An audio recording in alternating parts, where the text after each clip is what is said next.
like episode 12 ama 13? Oh, 13 wacha ni change. 4+1.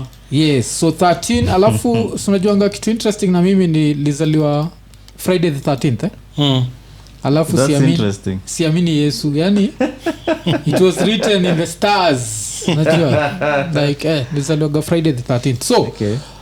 Vitu kadhaa zile zimehappen tutabonga juu ya mambo ya Supreme Court lakini before that story na the Supreme Court ni Ian leo tukua sure kwa unakuja tu unajua High Court imesema sex offenders wanaweza ask for a retrial so we are happy to see you. I'm here with a legal notice. Yeah, so kuna hiyo bullshit like one of those things zile now and like kuna ka judge kama up na hiyo bullshit niliona tu juju ati sex offenders wanaweza ask for a retrial alafu unajua like that's like the worst crime to be accused of unajua like because no one thinks you're a hero because the crimes zingine zote kuna kongana hata even murder kuna watu wanasema like unajua lidedishana juu ya 1 2 3 lakini rape hakuna mtu kutetea so kuna hiyo but vile tumesema tutabonga juu ya Supreme Court wacha watu watoke so wacha tucheki vitu kadhaa pia zile zimehappen kuna hii ni story kwa Instagram niliwatag I don't know how true that story is but ni story na kuna msee anasema aliamka na siku ilikuwa birthday yake alafu the wife didn't tell him happy birthday met the kids in the kitchen no one said happy birthday went to work no one said happy birthday but then his boss akamuuliza kama anaweza go out for lunch then they went out for lunch and then after hapo boss mwenyewe akamuuliza like can we go to my place then they went to her place then the boss akamwambia let me just go to the room and maybe freshen up and what msee akaamua kuruka kwa kiti na akavua ngodha alafu the whole family katokea ikisema happy birthday shit damn so swali ni no mwaka hiyo nizajitoaje hiyo surprise depending on how the day was and how they found me on the couch amenipata niko comfortable sana siwezi kujitetea but ukipata nikishtuka kiasi na washo wenyewe mali tulikuwa tumesimama I think tunasimama kwa kando ya mti fulani kuna tu ants tulikuwa tumepanda kwa tra unajua swali ni nini mjulu bang unajua pia inaweza ku let down inaweza cause wewe tayari mind yako tayari iko huko so tako ume steady mjulu bang those ants some of the side effects it seems the ants had chewed on Viagra before biting me but hiyo nini ilifanya nikafikiria like also as an adult man do you need people to remember your birthday like as ama is this just an African thing where we don't really give a fuck it's like one of those things of okay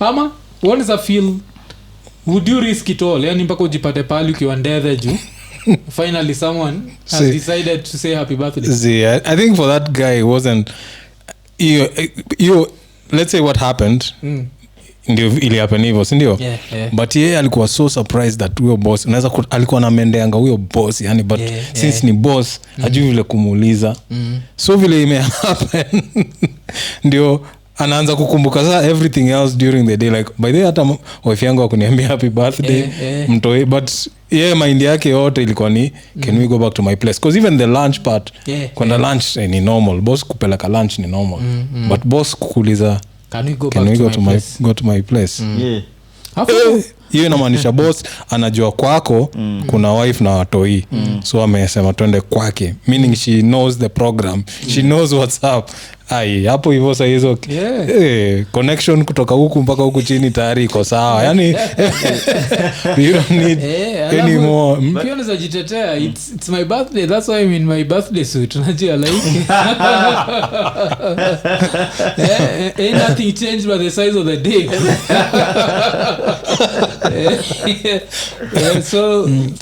so kuna hiyo Mr. Ian ukijipata kwa nomaka hiyo unajitoaje kuna nomata unacheka tu yani cause first of all hata kujitoa kwa hiyo noma shida ni tumesema ni mjulubeng mjulubeng najua tu this was another thing tamwili birthday yako it's ready to party except ile time wamesema surprise hawajaona kitu imeenda down that fast yani afu Zach unapata hiyo time itachukua time kwenda unajua vile ikiwa ga disrespectful unapata inachukua time kwenda chini yani ile time unaona sasa mtoi wako ndio sasa iko like oh shit yeah. Let me go down yeah so na ile time unaona wife imagine kwanza hiyo time wife amejua ni birthday yako ni surprise na ana try sasa kukuimpress so hiyo ndio siku amevaa the shit that you want to see ai na ndio yuko mbele watu you don't even see the kids inaweza take time kwenda chini aya afu mwefanya nikajua upset the setup the element of surprise is a setup haiko hivyo nini upset the setup the element of surprise is a setup amkumbuki shit ka hiyo shit I think iko inaitwa hivyo jo the element of surprise is a setup jo usikubali kusurpriseiwa ati mdosi ameamua tu kukupatia tu wewe mwenyewe kwani wewe ulizaliwa siku gani ulisikia wapi unajua hizo like easy birthday surprises especially when you are grown up zinafaa tu ku approached carefully because there's a time nimeenda ku deliver cake nimepelekea mse akaniambia peleka hii cake kwa ofisi fulani na nini ni dema na surprise ana surprise chali basi sasa kupeleka nikapigiwa simu si unajua ukipeleka unasema ni aje nishapeleka nini na tumwa deposit akaniambia umepeleka saa hii nikamwambia kwa nini juu alikuwa sha receive asubuhi na akaniambia thanks kumbe alikuwa amesurprisewa na dem mwingine oh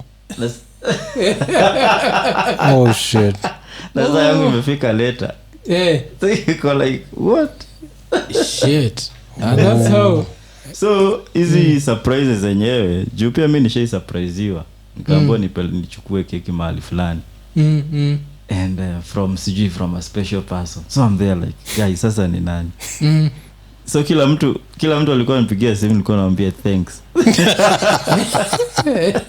just ujui nani shit hiyo ni whatever so hii nini inaitwa ngoma yenyewe inaitwa it's a setup guru akasema while they devise our demise we grow wise upset the setup the element of surprise it's a setup fuck a surprise niambie kile kinafanyika bana hii surprise itakuletea shida je utafikiria hapa stume surprise wana nani alafu kwanza hiyo you like I have to guess who it is that means I have to be honest so vile wakati ati nini ati inaitangwa what always say the truth so you don't have to remember so unakatia tudemka tutatu sasa hujui ni mgani amekutumia hiyo keki hujui nani unafaa kwa unamwambia thank you alafu sasa unajipata kwa shida kaa hiyo so so for women out there for your peace of mind don't surprise the guy like it's not worth it you can do the surprise back at the house when I come in I find you with nothing and then you say come in so demo anaweza kukunini cause sinajuaga hata madem need to surprise na vitu mob najua sisi sikaa hawa nataka sijui flowers nini sijui weke nini alafu flowers yenyewe kila madem tofauti waga na prefer different types za flowers you can't just send roses to everyone roses is like a general so kuna wale wako specific they want tulips they want all that type of shit tulips ile strand moja ni kastika moja stems tu ni tao 1200 bas so the more expensive na hiyo ni weed ushaangalia ukakitu as in this something you uproot from the garden na inaharibu tu alafu kuna mtu anaitwa Maglashan Nganga anasema is it live, the video looks weird. Everyone knows our live video ikuagi the best because we shoot at night, lighting is crazy, but we record a backup which will be uploaded, so as long as you can see us, you can hear us, don't worry about the video for now. tutatry kunini tutatry kuimprove on that. Alafu tukitoka hapo acha tuende kwa another story ile imehappen. The former CJ Mtunga anasema that Kenya is borrowing too much, and for us to stop this borrowing the youth need to rise up and start protesting. Mkisikia hiyo shit na what do you feel?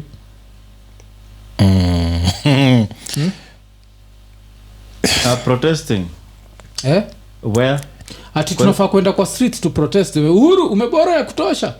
Uhuru saizi ni msawa kwenda kukasirisha. Vile ana furaha wewe msiki vile buda ana furaha acha. Wewe ukifikiria yani mtu anataka tuende kwa streets tuambie Uhuru ni aje. Acha kubora. And when has that ever worked? Like alafu ule msana tuambia hivi ni CJ, yeye mwenyewe alikuwa CJ and during his mnajanga Kenya people were still being shot in the streets. No cop has ever gone to jail for killing protesters. Sindo? So why the fuck would I take myself out there? Let's take it. So kuna zile vitu za mtu anafaa kumwambia like buda una watoi wako ambia watoi wako waende they go for front line. They want since you're the one who want that type of change, send your kids. Sindio sisi we've had our fair share maze. Si tumepigana na Makarao mpaka ni no we're not doing that anymore, wacha ikae. Si ndio? Alafu watu watakuwa kitandikwa afu asemo umelipwa. Usha notice hivyo? Boni utandikwa. Hii pesa ya NGO. Hii pesa ya NGO ndio na sasa hiyo unatetea wase. But also unatetea wanasema umechotewa na NGO. Kama umecheki majuzi vile kitu imehappen vile alinini. Boni alikuwa involved kwa accident. Ulicheki hiyo story? So alikuwa involved kwa accident. Hiyo ndai ilichotwa, walikuwa kwa ndai Mazda Axela if I'm not wrong. Ilichotwa mpaka ika overturn. Alafu afterwards wakaenda hosi. Wife wake alikuwa na come like ile in and out of consciousness. So of course he's angry because hosi za Kenya hawezi kutreat bila cash. So before he looks for the cash he's telling them you need to treat my wife. Like that's the ile no what the code ya medicine and whatever. They don't care. So of course akajama akaanza kugonga vitu hapo. Alafu of course watu wanaishare like look at this NGO guy. Look at how angry he is just breaking the law and what. Msemenya eventually he paid the hospital bill like best yake alipigia best yake fulani akakamda do. Yes, when they started treating her. Alafu pia wakasema at the damages alikos ni za 106,000 which is bullshit. Like that dude niko sure alivunja vikombe kama 2 ama 3. Ikasemekana so na cheki so kuna hiyo bullshit like the hospital should first save your life and then think of other things. But in Kenya hata saving your life hata basic like some basic first aid na mimi nakumbuka ile time mother aligongwa na gari ilikuwa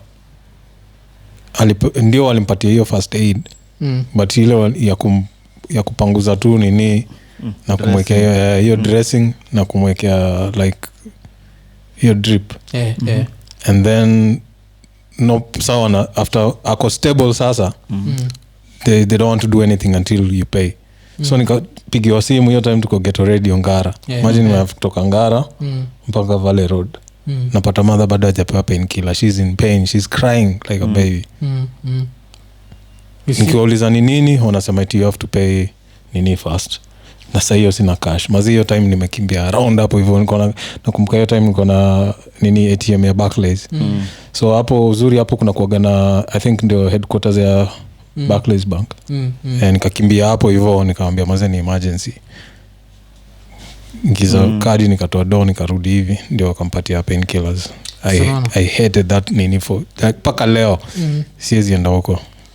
So na cheki so kuna kuna upumbavu zingine zile unashindagwa na hii nchi alafu sasa mtu eventually watu walikuwa nafaa kumake Kenya a better country anakama na kuambia ati you know what ati endeni huko nje mprotest so to protest tuchapo risasi kwani wewe kichwa chako ni mbaya unacheki so kuna hiyo pumbavu kutoka hapo acha tuende Masai za Kisii of course magavana wameanza kujichocha so of course hata before Kisii I think hiyo ndio umepitia tao saizi jioni kulikuwaje maboda zimejaa bado katikati ya CBD ama maboda ziko so Sakaja ana nini gani na sisi ana nia gani na sisi because one thing ile kitu tulisema kwa hii podcast that Sakaja or Igathi any of them would make a better governor than ule socialite ametoka ndio But sasa Sakaja ameanza za ovyo mpaka ameshajiwekea billboard akiambia wasee asante. Gives a fuck. Hataki asante. Ndio ukafanya kazi. Wafanya kazi. Wacha kisoma ameanza kudu blanda zingine zisikuwa na expect atafanya. Si ndio tunafaa kumwambia asante after like some wewe tuambie asante through doing what you're supposed to do. Yes. So kuna hiyo but sasa history ya boda mnaionaje? Of course me views zangu kama kawaida za boda zinajulikana. I'm not a big fan. First of all wase wa boda wale wengi waga kwa hii street yetu wajua wakiniita ati tupande boda mimi waambia garuli yangu ni moja. Wewe ndio utakanyuma mimi niendeshe. Ukikubaliana na hiyo tunaenda. Otherwise haendi kugonga magoti zangu katikati ya magari cause you are in a hurry. I'm not doing that shit. So hiyo ni number 1. Number 2 wakiweza tu kufuata sheria I think itakuwa even smoother for them. There will be less people complaining about them cause hii story yao ya kukuatao na wanaenda the opposite direction of where traffic is going recklessly they're always in a hurry.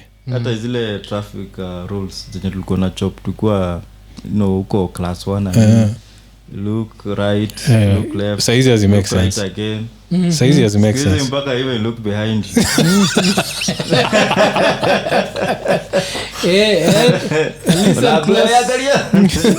then waka zile za listen closely and see if there is a nini if you can hear cause kitambo nini ndio zilikuwa zinanishtuanga hivyo mkokoteni so saizi wase wa boda wamekuwa tu kama msa mkokoteni hafuati rules at all like why me feel hata kwa traffic ukipata lights ziko red magari zimesimama hata bikes zisimame as much as ndio ziko hapa for convenience eti ni but just follow the rules and then after that ukishapita hapo sasa ndio unaweza sisi unaweza pita tuchuom unaweza pita chuom but ile time gari zimesimamishwa kwa red light pia wewe simama si tu gari zimesimama wewe unaenda msi ana cross barabara unakutana hapo unagongwa ukizusha wanaanza kukama hapo kama wamekusurround that's lawlessness kabisa hiyo alafu zinaweza kutandika pia so kuna hilo ile inaweza add insult to injury so kuna hizo upumbavu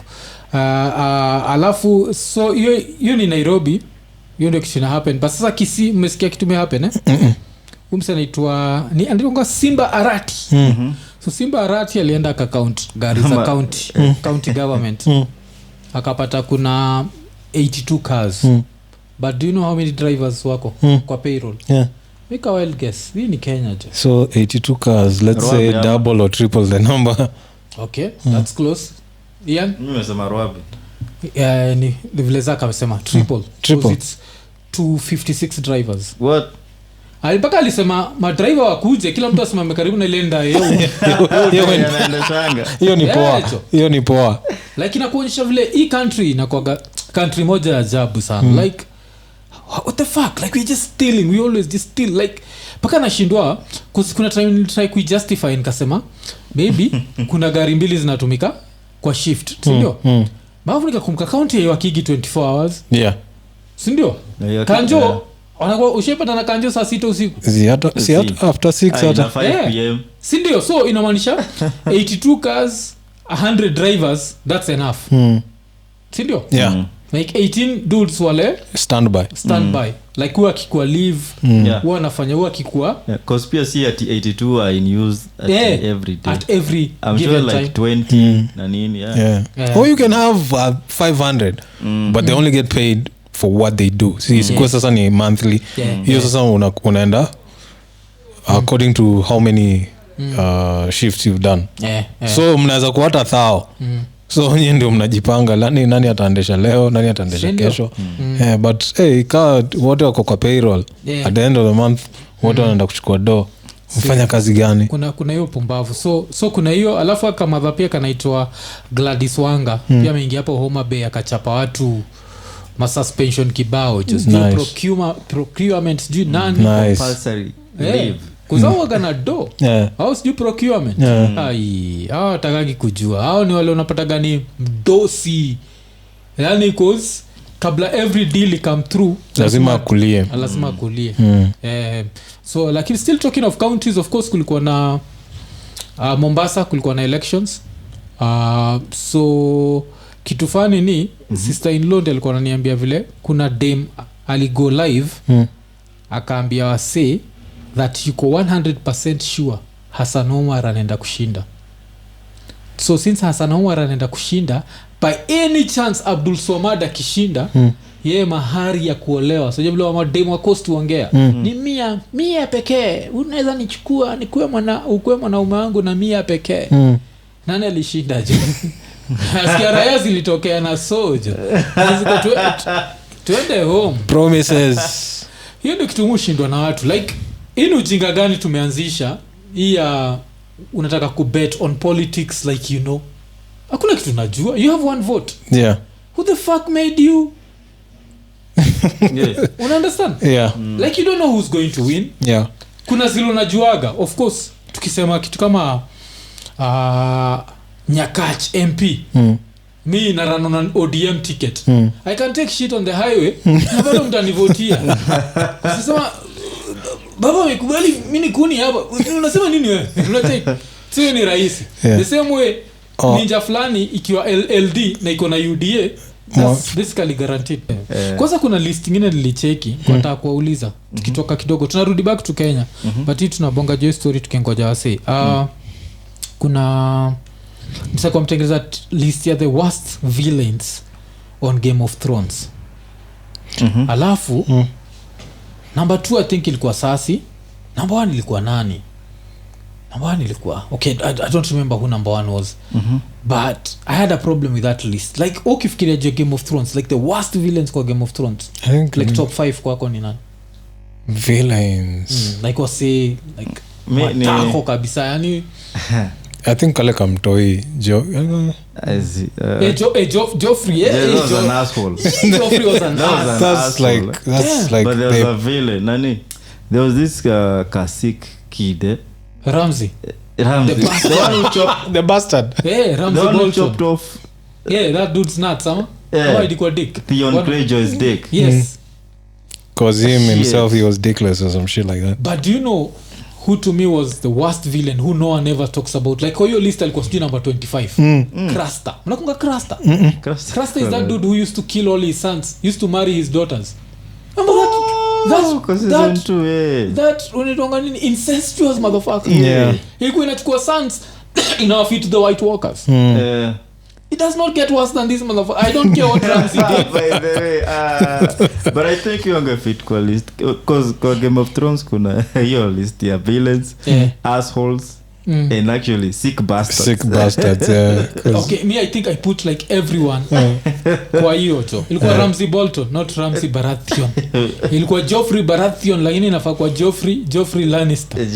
Joffrey. That little bastard. I feel like waga disrespectful like to women.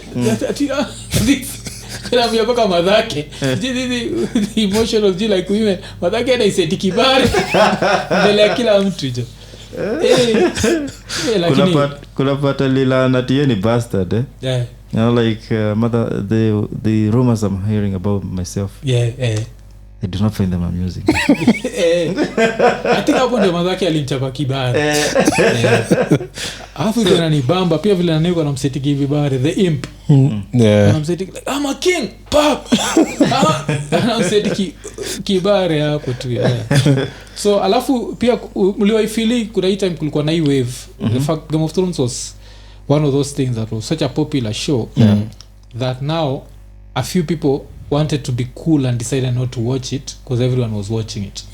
I feel like that happens sometimes where you deny yourself like an artistic masterpiece. Because everyone is talking about it. That show was too good. Like usijideny kitu juu every vile best to reach you sema every Tom who's dig his hair. Don't like just it was good if you love acting and you love like watching whatever. That was such a good show. But I felt like Krasta does not get the whatever that motherfucker was a sick the credit it is what about your sons so you can marry your daughters. See this alafu kitu kuna ni baba ni vile alikuwa na jam wasa kitokea like don't look at them like that dude was a sick bastard. Alafu one of the people pia wale mkumbuka I don't remember this dude's name but nakumbuka ile time kuna time who day anaitwa nani Kalisi alishia to some place ile place akaenda kubuy the unsalid and there was this motherfucker who was calling her grey haired hoe these whole things she can afford this kulikuwa na kimse fulani alikuwa na unsalid alafu alikuwa na understand everything but umse ajui ana understand so na disrespect alafu ndio dema akamdanganya ati nenda kukuzia dragon but you know dragons cannot be slaves so sikifala kimepata dragon na try kabwa drakaris kimse kama wale watu wa city clock ni wale Masai Masai aliuziwa city clock Masai wase wengi wameuziwa city clock kuna Masai aliuziwa city clock alileta shida jo alikuwa anataka kuchia nayo haijalishi eti kama umeleta makarao azie anajua amelipa so whatever hataki kujua anataka nini yake alitaka kushia Masai waga funny sana uliambia yule alienda bank kudeposit do aliambiwa alichanuliwa story ya bank kafunguliwa account nini sasa kuna siku ameenda bank amedeposit do alafu vile amemaliza tu hizo ma signature nini the next counter kuna mtu alikuwa na withdraw anaona tu kibunda pia kimetoka hivi akasema this is my money nasijampatia nataka pesa yake nataka story mingi si nimekupatia pesa za hii sasa inatokea hiyo mchezo mistaki nikumbusha kuna bro aliniambia alikuwa na kuna bro yani bro mmoja alikuwa na Iraq ile during the war hata buchekaga na yeye time kimwenje vile like without Bush claiming kuna whatever he never worked there but alikuwa anasema vile pia walikuwa hivyo like if he's supposed to get $100 make sure kuna $100 usimpatie 52 usimpatie mbao 5 ni $100 sasa akikuja anaangalia 100 kama ni 120 usimpatie makobole ni 100 alafu 20 hivyo hao ndio walikuwa na hakivu so hiyo design yao Masai the same jaribu kuniletea upumbavu so tuko na bonga Johuru kana behave like someone who's the Lannister alafu sasa mnafikiria will he go for the nini on Monday cause I always feel like the status quo maintains so in Monday if the status quo maintains that means nani atakuwa approved si ndio Ruto do you think Uhuru ata show up nice sidhani I think mimi naona ata show up but vile ana behave juu actually kwa point waseni very unconstitutional unconstitutional but kama ashaanza kuchoma hivyo hata asipo show up siwezi shtuka mimi niko sure akishapata hizo nini hata ashaanza kuhama shatoa kila kitu yake ndio wasiwahi atagongana kwa corridors hata watu walikuwa wanasema ati konjio Kenyans ati hii court process yote ati ni kupatia Uhuru time ya kutoka State House anatoa vitu pole pole ati ni ka derailment so but I don't think ati asipo show up it's not event to happen too it happen alafu so hiyo ni nini but sasa tukiendelea lazima tubongeje hizo proceedings umezionaje like Okay. So far like the few of course kuwatch the whole shit is impossible Yeah. but the few highlights umeona like Apart from hizo vitu kwa kinitumia I haven't even bothered. Yeah. Lakini who's the star this time? Huyo anaitwa nani? Majina ndio ziwaga zinaniskip. Kale kamjaka. Ako kamjaka. Willis Otieno huyo. Sasa kameshainjo. Sasa ameshaino leo ameka. Lakini sasa unajua kitu ni bamba ni yeye anajua gaga group ka Githu Migai. Sasa niko sure Magithu lakini wako kubamba kawaida yako Githu amenibamba. Of course. Kuna kitu niko nimeona leo tena kuhusu Orengo na huyo Githu wakienjoyana during our days in alliance or some shit like that. Kuna hiyo nani alichacha senior council James Orengo. Orengo alikuwa na bonga vile wakiwa alliance alikuwa na joint drama like every year. Shakespearean plays nimekuwa nikienjoy to the words that were being thrown around huko. Yes. Ndio sasa the greatest minds zina meet huko hivyo. They at work. Yes. Hii story yako ilikuwa nasema what meets the mind? The meeting of the minds. Silikuwa kaloya pia kalitoga hiyo meeting of the minds. Meeting of the minds. So but nani ananibamba sana? Naitwa nani? Githu unajua you and hapo anatry kume kila mtu akaefala yani. Cause even is too intimidating hata vile ana command presence like my lord, if I look behind I can see 3 elected senators to my right seated down here 3 governors and at the back I can see 4 members elected to the National Assembly. Can they tell us how their elections were? Kusikila mtu anazusha the procedure. So as in, of course hakuna weight ilikuwa nayo but ni vile tu ana try kuchezeana tu mind games. Yes. Fala ingine ni bamba ni nani? Senior council Fred Ngatia. Kila msee kola unajua wasee kola like tablets na nini msee tu kola pela karatasi keeping it old school lakini ulicheki nani alikuwa ana try ku copy notes nani buda Kithure Kindiki kuna place moja jamaa try kucheki akabudaka na kanaandika nini so vile alisimama the time alisimama akasema I may not have the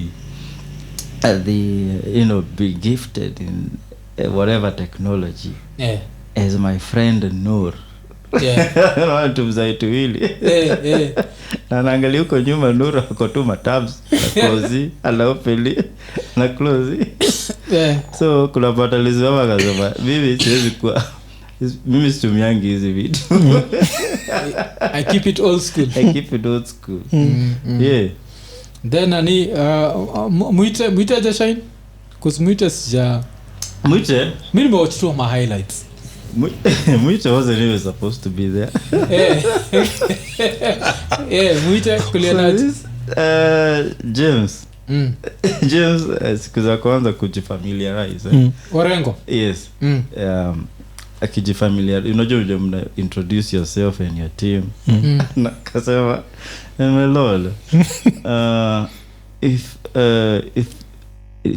I'm not asking too much there are friends of mine who have been told they've not been allowed access into this chamber, so I'm just asking can they be allowed in? And who are those? Senior counsel Paul Muite koko inje ako like ni mtu kaa sisi tu ya amefriziwa haufai kuingia hii area unakumbuka when being frozen was a thing of course alitumaliwa akakuwa loud but sasa kuna of course hafai ku approach ni the bar because he's not involved because of the people he's representing so nini yao iko na that much weight na pia time. Yes. So leo naona like relieve na kuisha. Kesi. Yes. bila kuongea.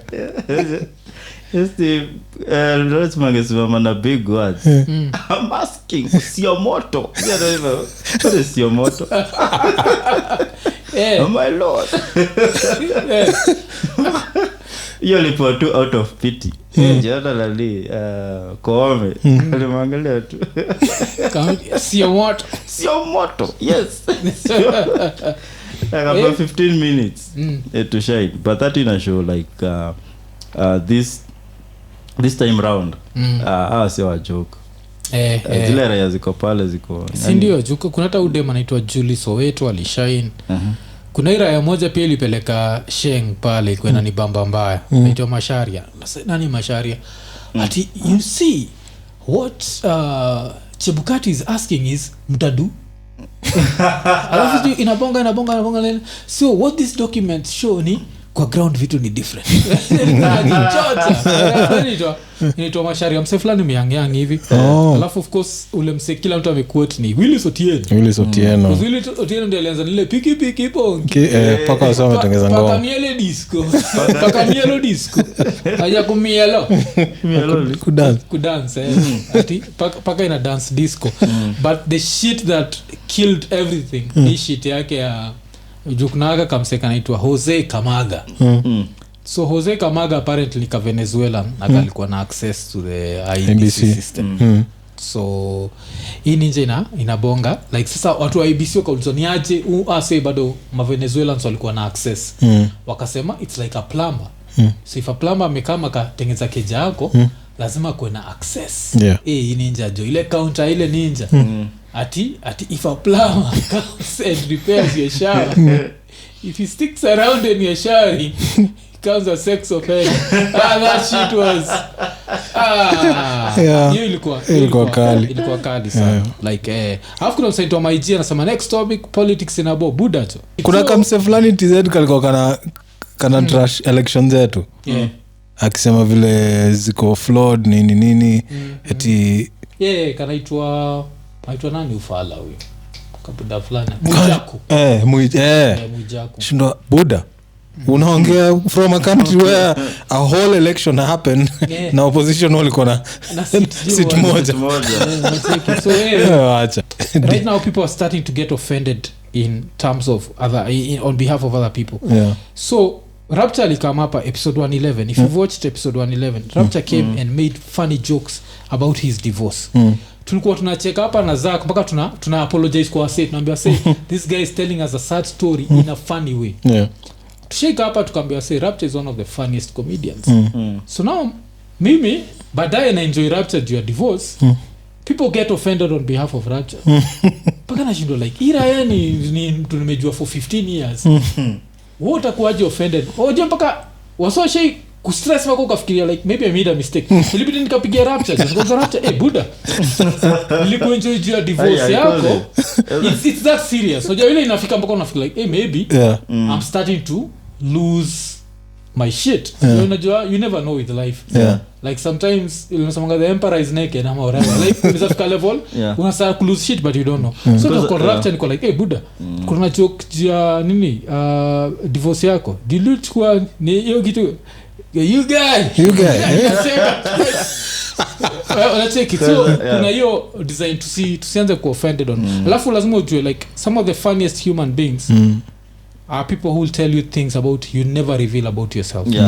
Like you to Rapture reveal 99 out of 100 people would never reveal about themselves. Na check it. So that's why it was funny to a lot of people. So we understand kuna hiyo tumekuwa tukideal na hiyo design ya say every day ku come up na like do this, do that. If you do this you'll get more subscribers. If you do this you'll get like no after nasema like Iko Nini vile you like the whole concept is to be able to talk shit that no one else would talk about. Like there are so many people who are divorced celebrities out here but they never talk about it. And if they talked about it it would be used to mostly attack their lover, which Rapture did not attack ziyako attack azizi. No, not take it. So he just used that to just make us laugh and whatever. So see tumeenjoy hii story. Movie like every petition gives us something. The first petition gave us the name Supreme Court, unajua hivyo toka from 2013 ndio jina Supreme Court ilitokea. Akatokea 2017 after lose akapatiwa job tena. I think after lose ile alikuwa kwa petition ya pili kweli ya 2017. I don't think so. I think it was Amankwa alikuwa tu kwa team. So kuna hiyo, of course this time hakuwa involved, but when you think about hiyo we'll always think about him. So kuna Supreme Court, of course kuna sasa Ngatia, kuna Utiende Amolo, kuna Orengo ndio kama superstars kitambo sasa hizi. Kuna Githu Muigai mwenyewe Githu alafu so apart from Githu now this time tuko na shindo like who's going to be the superstar. Kale kamzae kana kwa kazee kabisa ni naitwa nani? Singatia. Ndio Ngatia. Kuna like mfupi mzee. Mzee kiasi, ni mzee kabisa kweli. Mimi huona gani kama mzee kiasi. Mzee kiasi. So the oldest there is Nur. Nurji, sijui Nurji. Kuna kama pia kama shine, kama sijui Yan Mohamed. Sijapata time yake. Kama shine mbaya. Mpaka kanatoa zingine za kuna kitu kalikuwa kana diswaseni kama ni wajinga, alafu kana apologize zile za si ati na try kusema watu ni watu wa shine this time. Alafu hiki kitu fani nimewatch through the little clips, like I've not sat down to watch like a whole same whatever. So Mr. anaitwa nani? Kennedy. The silent patron ashaturushia ka super chat. Wasejo tafadhali ka super chat. Fuateni mfano. Mfano alafu tucheki John aje. So leo I think nini tunataka tumongeje nini jo leo? Leo mimi nataka tuwe freestyle. Mimi freestyle. Kennedy nani? The silent patron anauliza, have you watched The West World on HBO? I used to watch it and then I just stopped. I think at some point I was like, I don't think I watch Westworld ile marobot. No. Didn't watch it. It was like they look like they're human, but they are robots. But now these robots end up getting a consciousness. So they'd be just in a game. So wanaenda pale wanashutiwa. Alafu najua kishutiwa si unakuwa like rebooted. So now you're supposed to come back without remembering. But sasa wanaanza kukumbuka. So kuna kuwa na hizo glitch. So nikawa wanaanza kugain consciousness. So kuna hiyo story. Na hivyo ndio marobot zitaka kutumaliza wazee. Bigi tajiri, asante sana bwana. Bigi tajiri ameruhusa kitu. So Bigi tajiri, asante sana for the super chat. Yep. Alafu kuna msana sema Smoking Wanjala pia ameshine kivyake. Smoking alinibamba juu ya story moja. I think ilikuwa Kilukumi yule lawyer ali bring up ile analogy ya Solomon ya mtoi kukatwa in half. I think liona hiyo. So Smoking akamuenjoy like since utaki mtoto akatwa in half would you advise your client to then akaiacha tu sasa ndio mtoya sikate in half basi client yako ache mtoya aende because that's what the mother did. Kwa hiyo the Solomonic story. So the Bible maze ile yule mse atatengeneza like a big budget big Hollywood movie based on the Bible. Wacha zile tulikuwa tukiwachikiwa watoi because after that hakujawai kuwa na a proper reboot. Ule mse anaweza reboot hiyo kitu saizi because saizi unajua everything they're rebooting from like the Marvel stuff they put the sex in it like the way it was back then nini. I think nani I think juu ya failure ya Noah Noah ya nani msanii nani ubuda Russell Crowe. After that I think they started walking away from religion like because the new people who are digesting movies si watu religious like the developed world is getting less and less religious and the developed world ndio we're gonna go mostly to movies. See so that's what I'm saying like if they make it wakimake unacheki stories of Bible apart from the New Testament hizo za huko nyuma ziko grimy like ukitengeneza tu vizuri na uweke hizo sex vipoa ka Game of Thrones type inaweza kuwa cold. That would be the way to do it like take the story, forget twist it a little bit. Kama mimi naweza chukua cruster alafu nishikishe na lot. Alafu sasa kuona the voice of God pia. Oh shit, is confusing. Inaweza kuwa like something nini. But hata before tuendelee, another thing we have to talk about before to open up the lines, since we are freestyling, is juu ya Pogba na brother yake. Oh shit. So kwa watu hawajui story ni Pogba waga na mabro wake wanakoga wanne watatu I think. Na wengine wacheza okay, ama he has, and these brothers kuna moja yuko alikuwa anacheza Saint Etienne, which iko Saint Etienne waga kwa Ligue 1. Alafu kuna hawa wawili wale wanacheza the lower divisions. So the dude who's playing for the 4th division is older brothers, ndio? I think so, yeah. So apparently they wanted to extort him, and they wanted 13 million euros.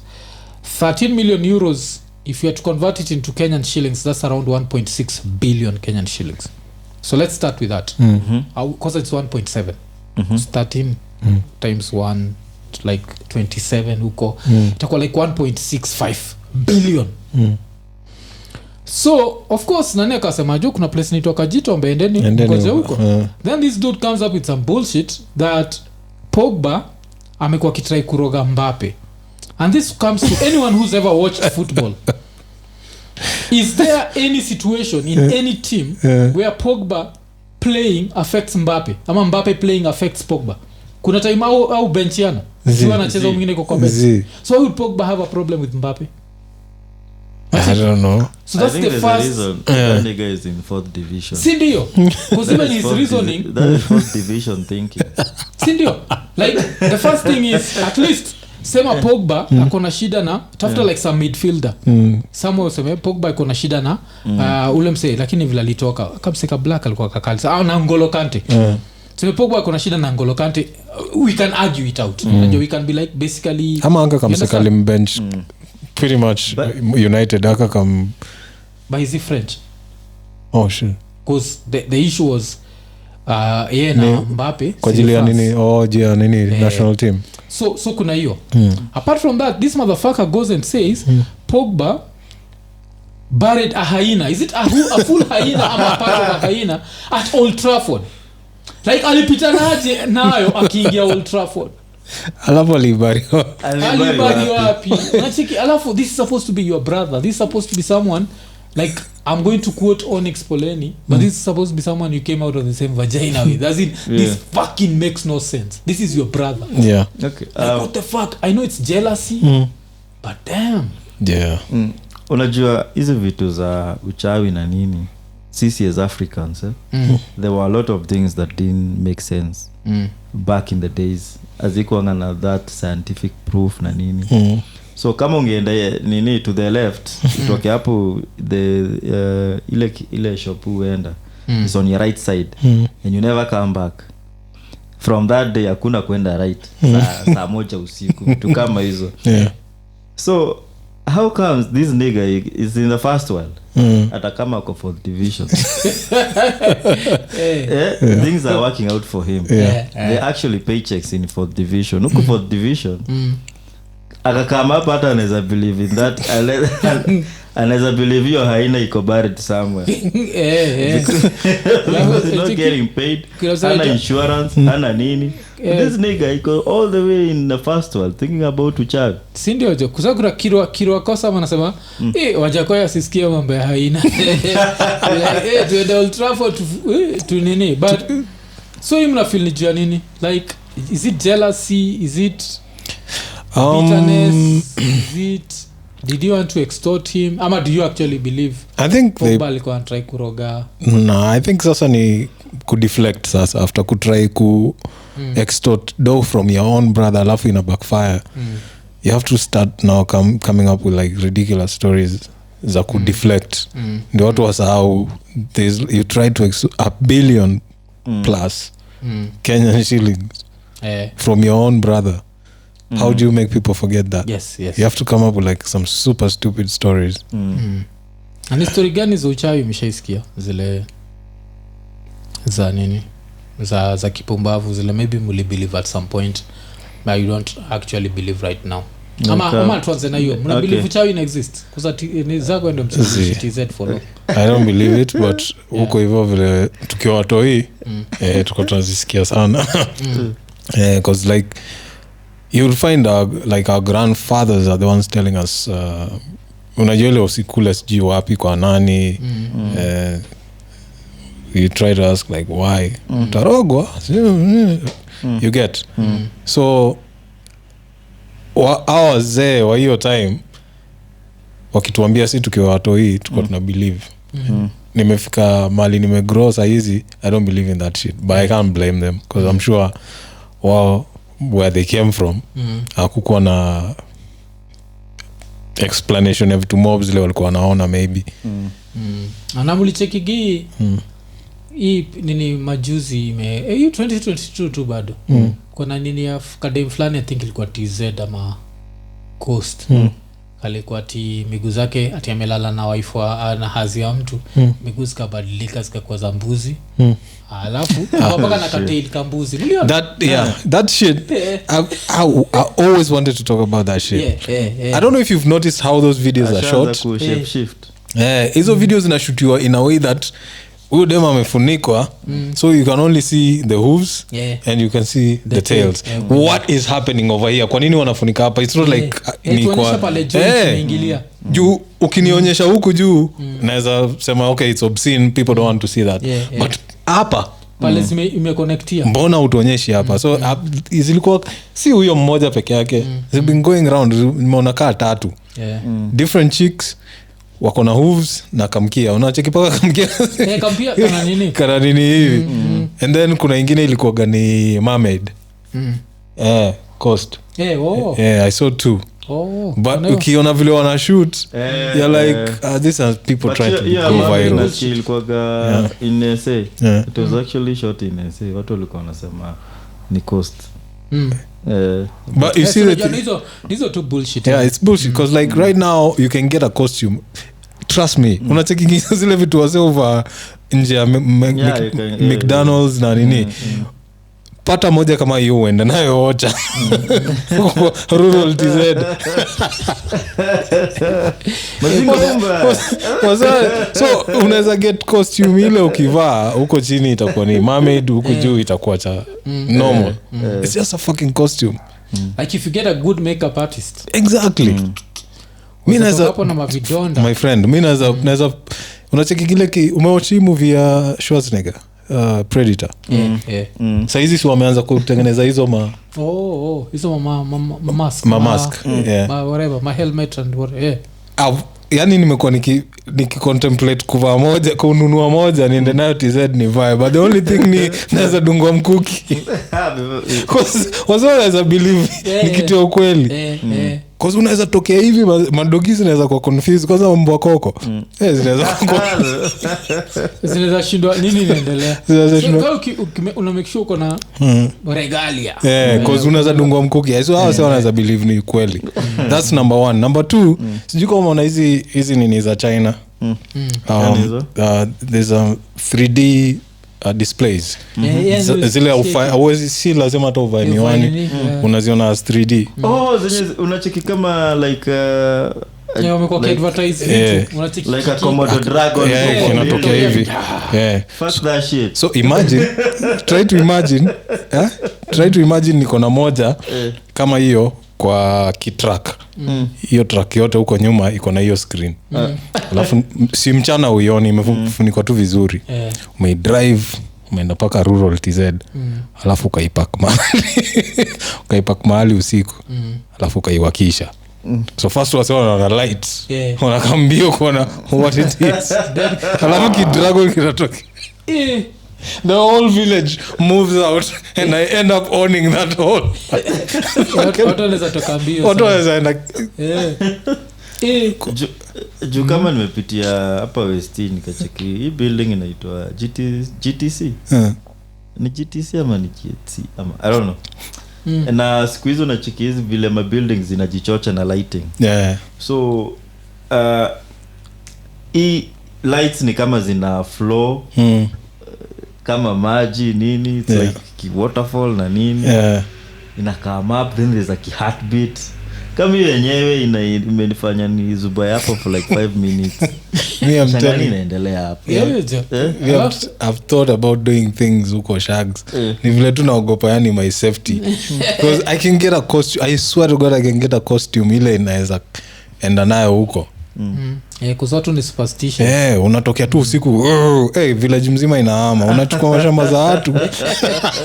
Watu wagana za ovyo. Alafu nini Ramaken, asante sana for the super chat. Tumeshukuru. Alafu Brian Moturi alikuwa anasema mwafs juu kama mli notice that Wajakoya aliambiwa apeleke kesi yake high court. After aliambiwa hivyo na Smoking Wanjala au kitu kama hiyo. Whatever, but still that's interesting.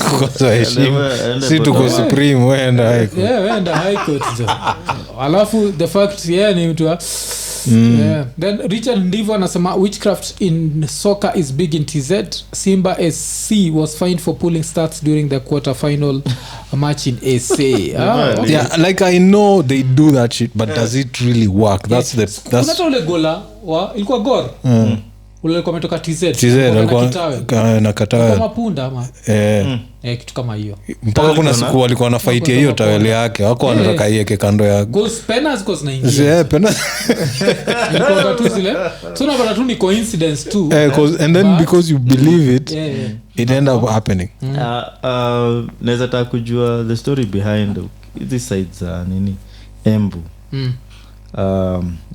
Lower Eastern. Si ushai travel huko na cheki masak za makazi meko tu kwa rodi. Ati ukichukua unafaa kuacha doa hapo.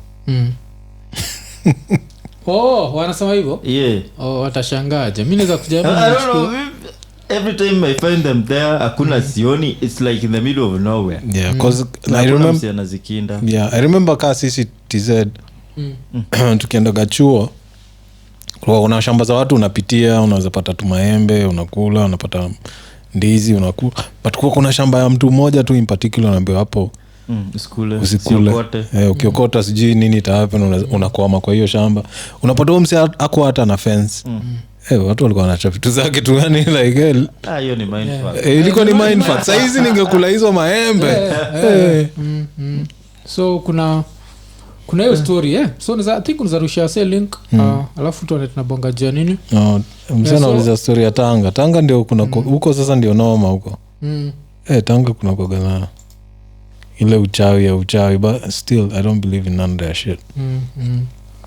Like uchawi ingekuwa inawaka Kenya presidents wote wangekuwa natoka Ukambani na Coast. Ajabu. Ingekuwa tu Ukambani na Coast.